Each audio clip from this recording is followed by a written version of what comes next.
Hello everyone, কেমন আছো সবাই? যাই হোক, শীত তো প্রায় পড়ে গেছে, তাই না? তো রাতের ডিনারে চিকেন স্টিউ হলে কেমন হয়? আজকে সেই চিকেন স্টিউ এর সহজ রেসিপি নিয়ে আমি চলে এসেছি। জানি তোমরা সবাই জানো, তাও চলো তৈরি করি। যা যা লাগবে: চিকেন, আদা কুচি, রসুন কুচি, গরম মশলা, বাটার, গোলমরিচ আর সব রকমের সবজি, যা যা বাড়িতে তোমাদের অ্যাভেলেবেল আছে। কড়াই বসিয়ে আমি বাটারটা দিয়ে দিলাম।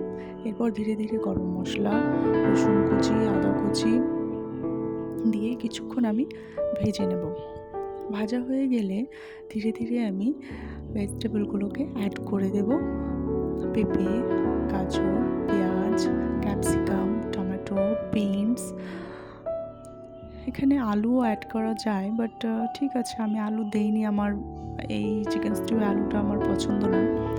তো যাই হোক, কষা হয়ে গেলে আমি ওর থেকে লবণ আর চিকেনটাকে দিয়ে দিলাম। এরপর চিকেনটা কষাতে থাক, হালকা হয়ে গেলে এরপর দেখো, আমি গোলমরিচটা গুঁড়ো করে নিচ্ছি। এই গোলমরিচের গুঁড়োটা আমি উপর থেকে কিছুটা ছড়িয়ে দেব। এই চিকেন স্টিউয়ে গোলমরিচের গুঁড়োটা কিন্তু আলাদা একটা ফ্লেভার নিয়ে আসে। যাই হোক, আর শীতের সময় গোলমরিচের গুঁড়োর গুরুত্ব কিন্তু খুব বেশি।